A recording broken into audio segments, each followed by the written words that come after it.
శ్రీమాత్రే నమః. ఈరోజు 24వ శ్లోకం. అంతకంటే ముందు ఒకసారి 23వ శ్లోకాన్ని చెప్పుకుందాం. నైనం ఛిందంతి శస్త్రాణి నైనం దహతి పావకః న చైనం క్లేదయంత్యాపః న శోషయతి మారుతః. 24వ శ్లోకం. అచ్ఛేద్యోయమదాహ్యోయం అక్లేద్యో శోష్య ఏవ చ నిత్యః సర్వగతస్థాణుః అచలోయం సనాతనః. అచ్ఛేద్యో ఛేదింపబడనిది, యమదాహ్యోయం దహింపబడనిది ఈ ఆత్మ. ఈ ఆత్మ అనేది ఛేదించేది కాదు, దహింపబడేది కూడా కాదు. అక్లేద్యో శోష్య తడుపుటకు సాధ్యం కానిది, ఎండిపోనిది ఈ ఆత్మ.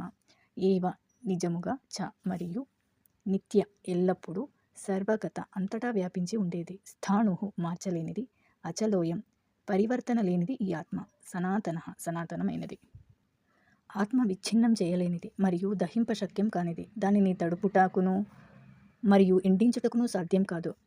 అది నిత్యము అంతటా ఉండేది, మార్పు లేనిది, పరివర్తన లేనిది మరియు సనాతనమైనది అని ఈ శ్లోకం యొక్క అర్థం. శ్లోకాన్ని ఇంకొకసారి చెప్పుకుందాం. అచ్ఛేద్యోయమదాహ్యోయం అక్లేద్యో శోష్య ఏవ చ నిత్య సర్వగత స్థాణు అచలోయం సనాతనః. 27వ శ్లోకాన్ని రేపు చెప్పుకుందాం.